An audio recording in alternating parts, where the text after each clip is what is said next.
Chapitre 57. Des cloches et du vent dans les palmiers. Le soir accablé vient si lentement que la nuit le gagne déjà. La nuit tombe sur la lumière rouge du soleil couchant comme un rideau de théâtre. Le brasier du jour s'éteint. Enfin nous nous levons, las d'être restés tant d'heures couchés dans l'air brûlant et humide de la moustiquaire. Les palmiers géants balancent leurs panaches à des hauteurs de vertige. Les vautours, par bandes, s'engouffrent sous les feuilles. Un peu de lumière flotte encore entre les troncs droits et lisses des palmiers qui montent dans la nuit comme des piliers de cathédrale. Des cloches et des voix de femmes, très loin, comme les soirs d'été, quand l'angélus sonne le retour des moissonneurs. Nous partons dans le chemin bordé de bambous qui craquent. Puis le canal caché par les nénuphars, et une forêt de pois sucrés, aux grappes de fleurs dont l'odeur angoissante de tubéreuse soulève le cœur. Puis la nuit, et des cases de noir, des cases menues, branlantes, basses et sales, où les pauvres gens n'entrent que pour dormir. La marmaille nue joue en piaillant sur le chemin. Une vieille négresse aux jambes énormes nous salue au passage. Le chemin se perd dans les bambous qui l'envahissent et qui, maintenant, en se frottant, craquent et crient à nous étourdir.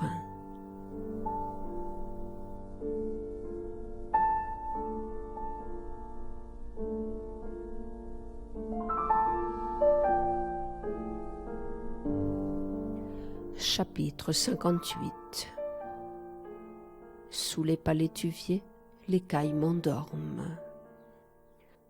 Entassés en pyramides, par centaines, ils forment un tas monstrueux dont l'équilibre chancelle.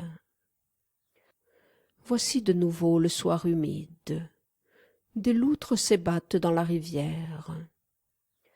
Sur la véranda en pilotis qui domine le camp, nous attendons la nuit. Le vent mouillé nous apporte les relents du marais. Pourquoi parlerions-nous? L'anémie et la fièvre nous accablent. L'ennui, mal suprême, nous torture. Un vol d'aigrettes empanachées vient se percher sur les bambous. Le désert empesté du marécage n'a d'autre vie que les reptiles silencieux. En bas, les cages où dorment les forçats sont perdus dans la brume. Que faire? Le silence et la solitude, et la nostalgie, douleur lente qui nous serre le front. Un Indien est apparu soudain sur la véranda sans qu'aucun bruit ait fait pressentir sa présence. « Maître, nous partirons cette nuit. » L'Indien, immobile, explique que la pirogue est amarrée sur l'autre rive et qu'il a droit à son laissez-passer de nuit puisqu'il n'a pas touché le terrain pénitentiaire. Le vieux garde-chiour me questionne. « As-tu de l'or ?»« Non. »« Des vivres ?»« Pour 3 jours. De quoi atteindre Saint-Laurent-du-Maroni en naviguant nuit et jour. »« Des passagers ?»« Une femme. » L'Indien a déjà disparu, anéanti par la nuit. Un forçat, dont la casaque est faite d'un vieux sac de farine, entre portant des photophores. Quels hommes, quelle attitude orgueilleuse! Ces Indiens nous méprisent comme ils nous haïssent. Le vieux garde-chiour me connaît toutes les tribus d'Indiens de la forêt, les Indiens Caraïbes, les Indiens Galibis, les Indiens longues oreilles. Des moustiques sifflent autour des lampes. Des papillons géants s'abattent sur les verres et tombent aveuglés. Ils ont des ailes bleues, des ailes opales, des ailes rouges et violettes et blanches et mordorées. Une femme. Le vieux garde-chiourme hésite, puis, passant à l'épaule son fusil de chasse, il descend. Quelle histoire! Les Indiens ne mentent jamais. Je rapporterai peut-être une aigrette ou un héron. Soudain, sortant du tapis de brume étalé sur l'horizon, la voix d'un violoncelle monte lointaine, pleine de larmes.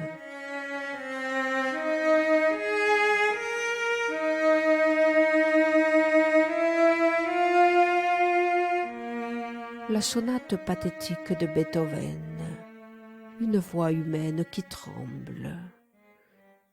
Puis le silence. Un papillon aux ailes dorées frappe la lampe, tournoie et disparaît.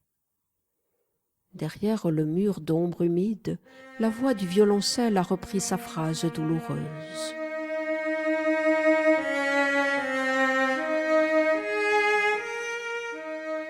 La forêt s'émeut. Des lambeaux de vent se détachent du ciel. L'air troublé s'agite et tremble. La voix grave s'élève et s'étend comme un appel. C'est un appel. Une autre voix répond que je n'entends pas et que nul ne perçoit. « On ne peut plus chasser, » dit le vieux garde-chiourme en raccrochant son fusil. « Ces oiseaux flairent l'homme d'aussi loin que les Indiens. » La pirogue était déjà partie. Croyez-vous à cette histoire? Une femme seule, dans un canot de Pont-Rouge?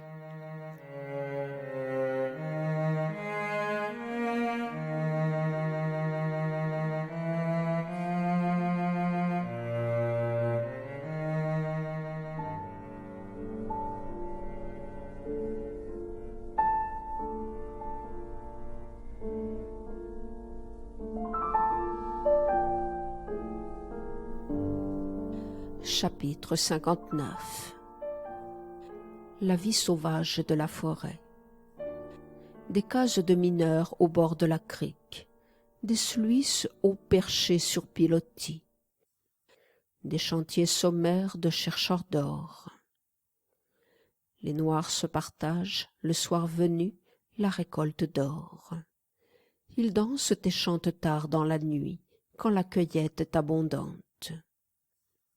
Parfois une brève querelle, quelques lames de couteau ou un coup de feu. La vie d'un homme est sans valeur dans la brousse. Les bêtes familières viennent le soir rôder autour de nous.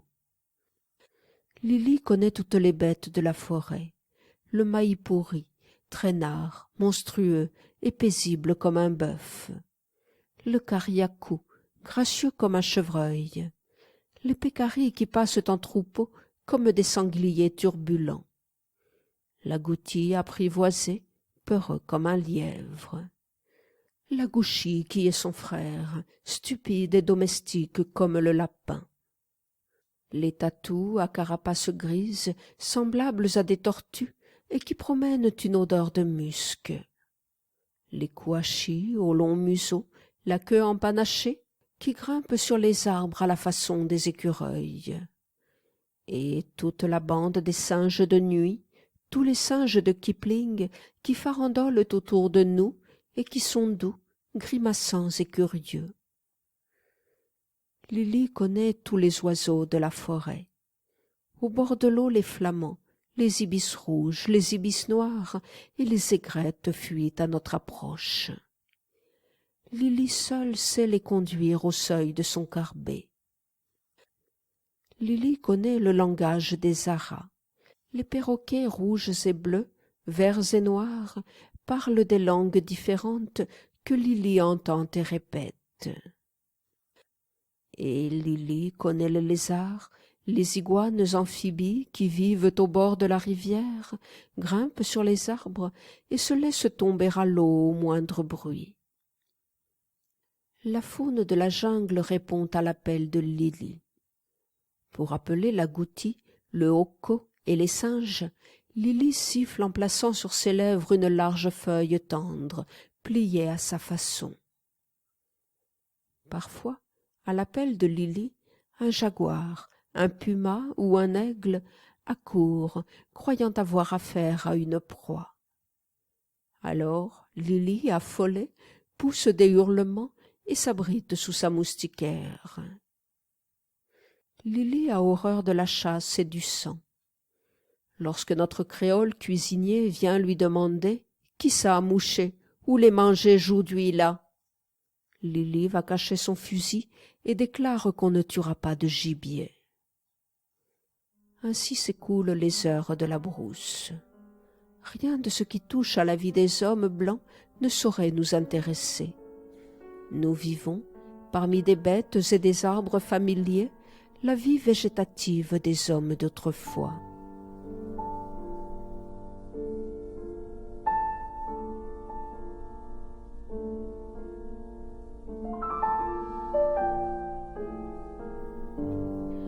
Chapitre 60. Massou, nègre géant, garde les pirogues et nous raconte des histoires de son pays. C'est un forçat. Il est venu du Sénégal sur un convoi de transportés. Sa vie est confortable et tranquille. Il a oublié sa tribu d'Afrique. Il connaît maintenant la jungle de la Guyane comme il connaissait la brousse du Sénégal. Les souvenirs de son passé sont assez confus.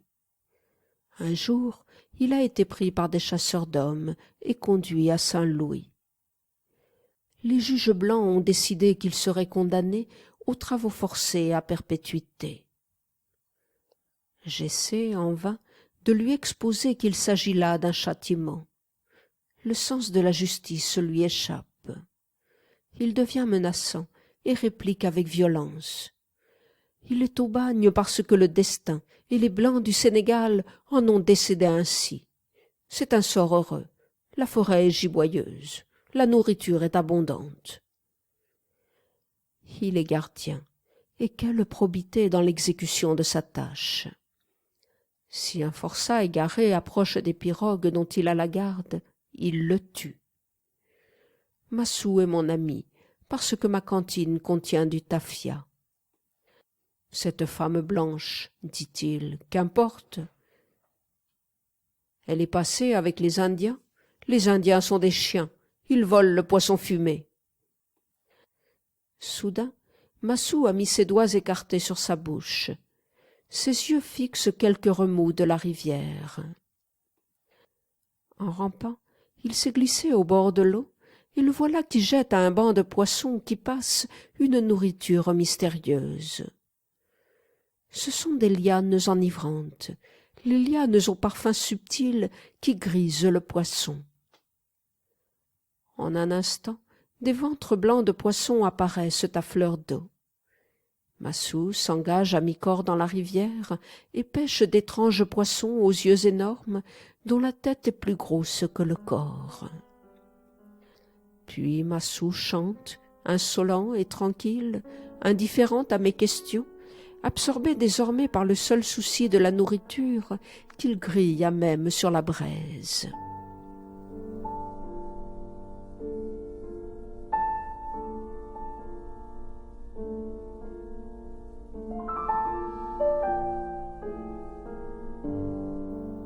Chapitre 61.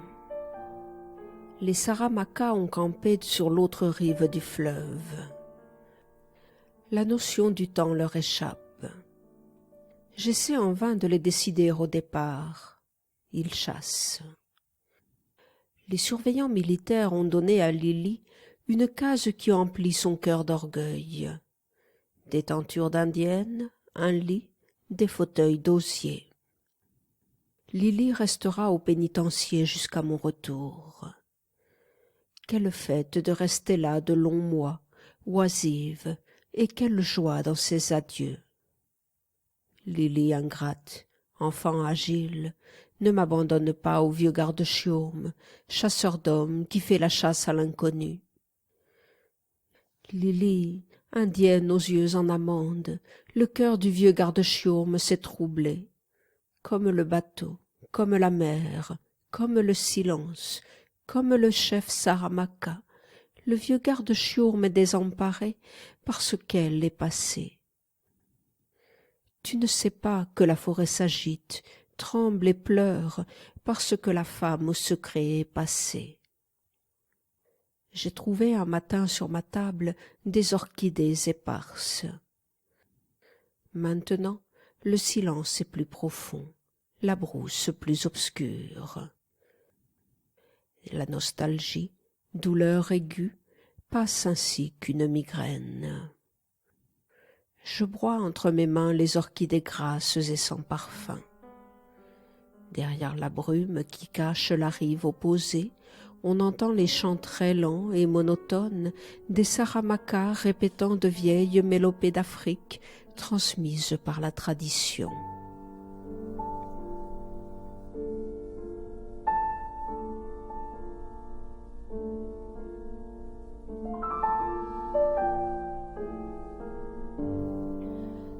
Chapitre 62.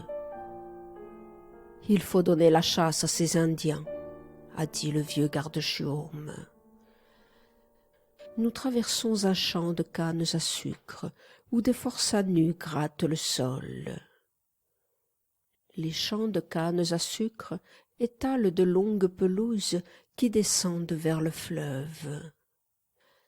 Ça et là un cocotier jaillit, le panache accroché dans la brume du matin. Les lianes qui bordent la route sont comme les chevelures des arbres de la brousse. Elles descendent en éventail du ciel qui repose sur la voûte immense de la forêt. Elles baignent dans l'eau et s'y continuent, reflétées à des profondeurs inouïes. La chaloupe à vapeur glisse rapide entre ces murailles de verdure, sur quoi des orchidées font des taches mauves. À l'avant de la chaloupe, un forçat nu se tient debout. Il annonce les obstacles de la route. Troncs d'arbres flottants, bancs de roches, lentes pirogues luttant contre le courant. Devant le brasier de la chaudière, un gardien surveille les chauffeurs et obéit aux ordres du pilote qui règle la vitesse. « Stoppez !» Le vieux garde-chiourme a déposé ses jumelles et pris le gouvernail. Nous piquons droit vers la berge.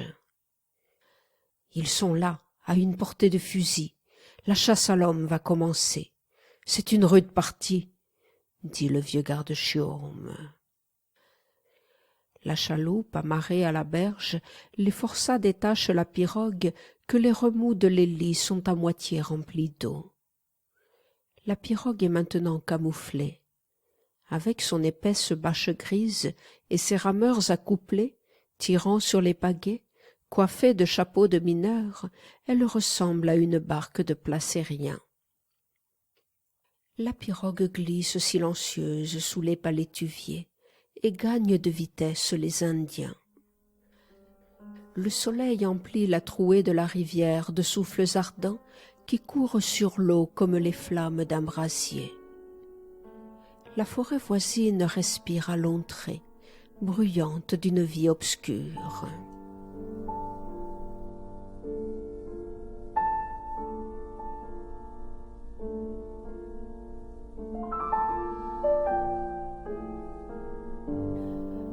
Chapitre 63. Les forçats pagaient le plus près possible de la rive pour éviter la force du courant. Ils pagaient à la façon des Indiens, sans arrondir les coudes, avec une forte poussée des épaules après chaque coup de pagaie. Le vieux garde-chiourme, assis à l'arrière, les jambes écartées, le torse cambré, gouverne la barque. Des senteurs tièdes viennent de la forêt. Chaque coup de pagaie résonne dans l'air calme. De temps en temps, le vieux garde-chiourme abandonne le gouvernail. Il écoute, nerveux, les narines palpitantes, comme un être sauvage qui flaire le danger. Le battement des pagaies a donné l'alarme aux Indiens. Il faut les gagner de vitesse, il faut aussi se méfier de leurs ruses. Soudain, au tournant du fleuve, un sourd et long mugissement annonce les rapides voisins. L'eau devient basse, et les hommes ont laissé les pagaies pour prendre les takaris, longues perches de bois souples, robustes et flexibles comme des bois d'arbalète. La pirogue avance sous les cascades du rapide. D'un seul effort, la pirogue s'élance, se dresse et franchit le barrage. Au-dessus du rapide, le fleuve s'élargit comme un lac. Les forçats secouent l'eau qui dégoûte des takaris. Ils les couchent le long de la pirogue et le bruit monotone des pagaies recommence. Plus loin, à l'approche d'un nouveau rapide, les hommes se jettent à l'eau et tirent la pirogue à la cordelle. S'accrochant au rocher, s'aidant des pieds et des mains, ils tirent la corde enroulée aux épaules. La pointe d'une pirogue descendant le courant apparaît sur la ligne du rapide. Elle pique sur la cascade, disparaît dans le remous d'écume de la cuvette et fuit comme une flèche. « Les Indiens !» crie le vieux garde-chiourme. On n'aperçoit plus, au tournant du fleuve, que des silhouettes encapuchonnées. Mais une autre pirogue apparaît à son tour, tombe avec un bruit sec dans le remous et file à toute allure. À intervalles réguliers, de nouvelles pirogues descendent le rapide. C'est un convoi d'Indiens venus déplacer. À midi, les hommes épuisés amarrent la pirogue sur une pointe de rocher. Leurs corps trempés fument. Le vieux garde-chiourme scrute les ombres mouvantes de la berge. Parmi les piétinements mystérieux, les cris aigus et lointains, faibles et rapprochés, les sifflements, les soupirs et les craquements de la forêt et de la rivière, il discerne les bruits familiers et cherche à reconnaître les traces du passage des hommes. Un forçat a relevé sur un rocher l'empreinte d'un pied humide. « Les Indiens, tirant à la cordelle, dit le vieux garde-chiourme, sont passés ici il y a moins d'une heure. Le soleil n'a pas encore séché la trace. Il faut repartir. » Des brouillards en spirale glissent le long de la berge. Des arbres morts flottent. Le vieux garde-chiourme se sent mal à l'aise sans pouvoir définir son trouble. Dans le silence de la solitude, il perçoit une mystérieuse influence qui ne vient ni de son cerveau ni de ses sens. 20 ans de brousse lui ont donné la merveilleuse adaptation à la forêt qui est le 6e sens des Indiens et des oiseaux migrateurs. Écoutant avec intensité, il surveille l'horizon. Quelque chose est là, qu'il ne peut percevoir et dont il attend le témoignage.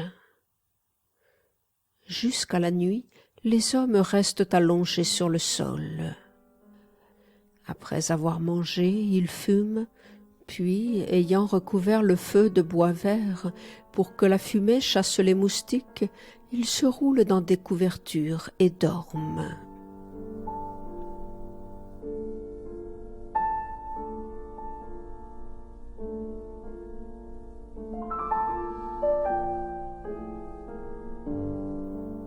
Chapitre 64. Assis en cercle autour du feu, à la façon des Indiens, les forçats de l'escorte fument en silence. La nuit est lourde et chaude. Des ombres errent dans la pénombre. Les bêtes de la jungle, attirées par le feu, fixent sur le foyer des yeux phosphorescents. La brise du fleuve bruit sous les ramures comme une foule qui passe. La forêt, peuplée de forces mystérieuses, révèle la présence inconnue. Des singes, assis dans les branches, regardent le feu. Leurs yeux clignotent à la lueur de la flamme. « Nous les avons devancés, » dit le vieux garde-chiourme. « Les Indiens sont à quelques pointes en aval. Ils ont caché leur pirogue à l'entrée d'une crique. » Les hommes repus parlent et rient à voix basse. Autour des cendres et des braises, les singes sont descendus et rôdent, peureux. Il faudra veiller à tour de rôle. Ces Indiens se savent poursuivis. Nous aurons leur visite cette nuit. Nous n'en saurons rien. La trace des Indiens est comme une trace écrite sur l'eau. De temps en temps, le vieux garde-chiourme présente à la flamme ses mains noueuses. Sous son chapeau à large bord, ses tranquilles yeux gris regardent, sans cligner, la lueur du feu. La lune sort tout à coup à travers les branches entrelacées qui lui font un rideau de dentelle. Elle monte sur la rivière assez vite pour que les yeux puissent suivre son ascension. La silhouette d'un singe noir se dessine sur elle. Dans l'hallucination du sommeil qui me gagne, je ne vois plus que le vieil homme des bois, assis en face de moi, calme, immobile comme une statue de la patience.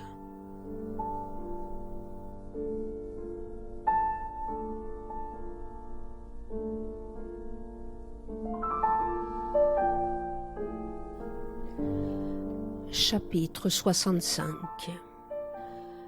Nous partons maintenant à la file, sous la brousse. Les hommes portent sur la tête les pagaras chargés de vivres. Nous suivons la berge du fleuve pour rejoindre le cirque où campent les Indiens.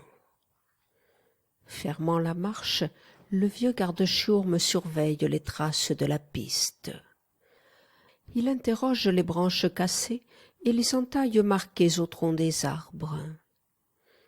Vers midi, nous campons au bord de la crique. Nous sommes à 2 heures de l'embouchure. Le vent nous est favorable. Si les Indiens n'ont pas dépisté ce détour, nous les prendrons à revers sur le fleuve. La forêt, cathédrale de la solitude, est pleine des bruits d'une foule invisible. Nous marchons sur un sol élastique. La vie intense, qui s'agite sous la haute ramure, ne trouble pas le recueillement religieux du temple. Départ monotone du matin, dans la buée froide qui monte du sol. Campement la nuit, sous les abris de palmes et de lianes. Les jours se suivent monotones. Parfois, pour ne pas perdre la trace humide que la pluie menace de noyer, nous marchons sans arrêt du lever du jour à la nuit. Les Indiens fuient devant nous. Soudain, à travers les ombres du crépuscule, le vieux garde-chiourme aperçut une ombre mouvante. Ce n'est point l'ombre d'une bête familière de la forêt. Sur un geste du chef, la colonne s'est jetée sur le sol. Le vieux garde-chiourme reste seul debout et disparaît dans la nuit naissante. Quelques instants après, la terre nous transmet des bruits de pas. Les branches mortes craquent. Des formes humaines apparaissent. Le vieux garde-chiourme est là, près de nous, tenant par la main le prisonnier qu'il ramène. C'est Lily, l'Indienne.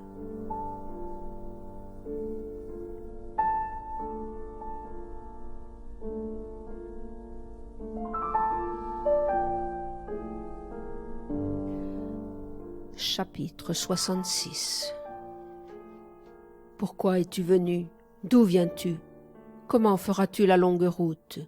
Qu'est-ce que nous ferons de toi à présent? Le vieux garde-chiour me tient la jeune indienne par les poignets. « Pourquoi nous as-tu suivis ?» L'indienne reste debout, la tête basse, patiente, les yeux brillants, attendant sans réponse la fin de la colère du vieil homme des bois. Une femme, même une sauvage, accoutumée à la jungle, est un obstacle à une marche rapide. Elle ne pourrait pas voyager aussi vite que les hommes, ni aussi loin, ni porter les mêmes charges, ni endurer les mêmes privations. Il faut la renvoyer.